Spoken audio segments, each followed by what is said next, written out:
আমাদের যে বাসাটা এর আশপাশে কিছু খালবিল আছে, কিন্তু রাত্রিবেলায় এই খালবিল থেকে কিশোর যেন আওয়াজ পায়। আপনার কাছে জানতে চাচ্ছি, অনেকদিন আগে আপনার একটা লেকচারে শুনেছিলাম, কিন্তু ভুলে গেছি যে জিনদের স্থান, থাকার স্থান কোথায় কোথায়।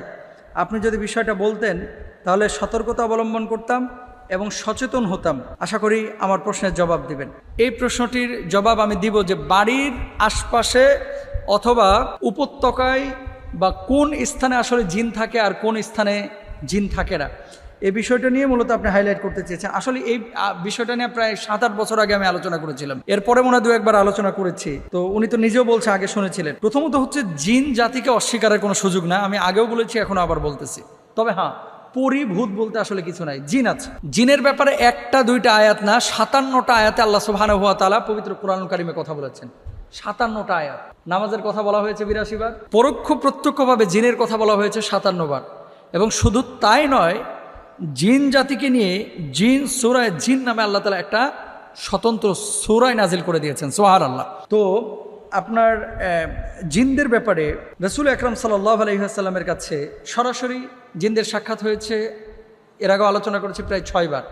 এবং জিনরা রাসূল আকরাম সাল্লাল্লাহু আলাইহি ওয়াসাল্লামের প্রতি ঈমান এনেছেন, আল্লাহর প্রতি ঈমান এনেছেন।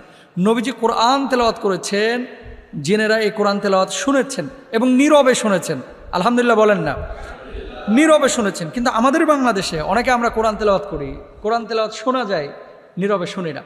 কোথায় থাকে জিনেরা, কি খায়? এই কৌতূহলটা আমাদের অনেকেরই আছে। জিনদের আবাস মূলত রাসূল আকরাম সাল্লাল্লাহু আলাইহি ওয়াসাল্লামের ভাষ্য থেকে বোঝা যায় উপত্যকায়, যেখানে একটু জঙ্গলের ভাব আছে, যেখানে পুত পবিত্র জলাশয় আছে, এই জলাশয়গুলোতে জিনেরা থাকে। পাহাড়ে, পর্বতে, উপত্যকায় জিনেরা থাকে। বাড়ির এমন কোনো স্থান যেখানে আপনার অপবিত্র কোনো কিছু আছে, সেখানে বদজিন থাকে। সেটা ছাদের ভিতরে হতে পারে, বাড়ির পাশে বন জঙ্গলে হতে পারে, সেটা মনে করেন ডোবা পানিতে হতে পারে, সাগরে, সমুদ্রে, মানে যেখানে জলাধার আছে এবং জলাশয় প্রচুর গভীর, এই সমস্ত জায়গাগুলোতে জিন কম থাকে। কিন্তু সাধারণ ডোবা, যেখানে মানুষ হাঁটা চলাচল করতে পারে, এই জায়গাগুলো জিনদের আদর্শ জায়গা। জাবের ইবনে আব্দুল্লাহ রাদিয়াল্লাহু তাআলা আনহু থেকে বর্ণিত, রাসূল আকরাম সাল্লাল্লাহু আলাইহি ওয়াসাল্লাম বলেছেন, যখন রাত নামে তোমাদের সন্তানদেরকে ঘরের বাইরে যেতে বারণ করো, কারণ শয়তান এই সময় বের হয়। 1 ঘন্টা পার হলে সন্তানদের যেতে দিও এবং আল্লাহর নাম নিয়ে ঘরের দরজাগুলো বন্ধ করো, কারণ শয়তান বন্ধ দরজা খুলতে পারে না। তারপর আল্লাহর নাম নিয়ে পানির পাত্রের মুখ বন্ধ করো, এরপর আল্লাহর নাম নিয়ে খাবারের পাত্রগুলো ঢেকে রাখো। যদি ঢেকে রাখার কিছু না পাওয়া যায়, অন্তত কিছু উপরে দিয়ে কাঠের খণ্ড বা অন্য কোনো সামানা দিয়ে তোমরা ঢেকে রেখো, এবং রাতে শোবার সময় কুপি বাতি নিভিয়ে দিও। শেখ বিন বাজ রহিমাহুল্লাহকে জিজ্ঞেস করা হলো, বেসিনে গরম পানি ঢাললে কি জিনদের সমস্যা হয়? শেখ বিন বাজ রহিমাহুল্লাহকে জিজ্ঞেস করা হয়েছিল। দেখেন তো তিনি জবাব দিয়েছিলেন কি, হ্যাঁ, গরম পানি মানুষকে কি দিয়ে বানানো হয়েছে? মাটি থেকে বানানো হয়েছে। মাটি দিয়ে যদি মানুষকে আঘাত করা হয়, মানুষ কিন্তু ব্যথা পায়। জিনকে বানানো হয়েছে কি দিয়ে? ওয়াল জান্না খালাকনাহু মিন ক্বাবলি মিন নারিস সামুম। জিনকে বানানো হয়েছে লু আগুন দিয়ে। আগুন যখন আপনারা জ্বালান, আগুনের উপরে দেখবেন একটা সাদা অংশ, আবরণ। মোমবাতি জ্বালাবেন, ম্যাচের কাঠি জ্বালাবেন, জ্বালানোর পরে দেখবেন আগুনের একটা অংশ হচ্ছে হলুদ, আর একটা অংশ হচ্ছে সাদা, মানে যেখান থেকে ধোঁয়া ওঠে, এই ধোঁয়ার নিচের অংশটা সাদা। এইরকম একটা অংশ থেকে আল্লাহ সুবহানাহু ওয়া তাআলা জিনকে বানিয়েছেন। জিন জাতি কিন্তু আগুনকে ভয় পায় এবং তারা আঘাত পায়। মানুষ যেমন আগুনে আঘাত পায়, জিনেরাও কিন্তু আগুনে আঘাত পায়। বিন বাজ রহিমাহুল্লাহ তিনি বলেছিলেন যে গরম পানিতে এদের কষ্ট হয় এবং এই গরম পানির কারণে তারা ক্ষতির সম্মুখীন হয়। রাসূল আকরাম সাল্লাল্লাহু আলাইহি ওয়াসাল্লাম আরেকটি হাদিস আবু হুরায়রা রাদিয়াল্লাহু তাআলা আনহু থেকে বর্ণিত, প্রতি রাতে খেজুর চুরির যে ঘটনাটি অনেকদিন আগে আমি আলোচনা করেছিলাম, এবং সেখানে তাকে পাকড়াও করা হয়েছিল, সাহাবী ধরেছিলেন।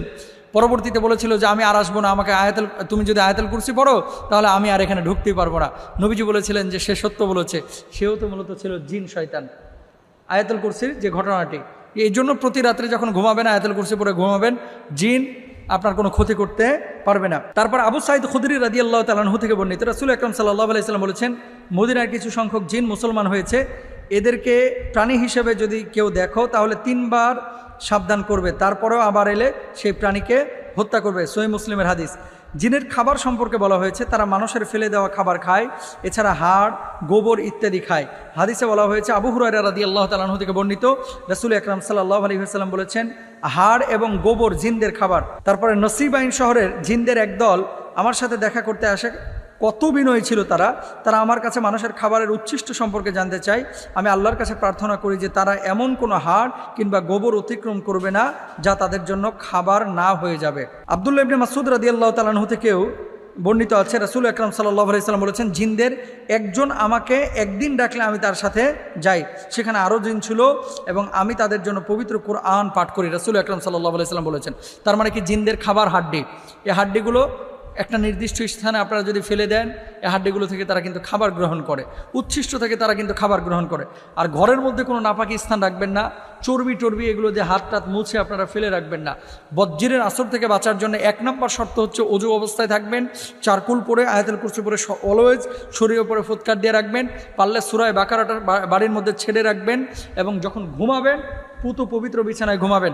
অনেক সময় বিছানার উপরে মেলামেশা করেছে, নাপাকি লেগে আছে, এই বিছানার উপরে ঘুমায়, এদেরকে বোবাজিন বেশি ধরে এবং বজ্জিন এদের উপরে বেশি আসর করে। আল্লাহ তাআলা আমাদের সবাইকে বোঝার তৌফিক দান করুন।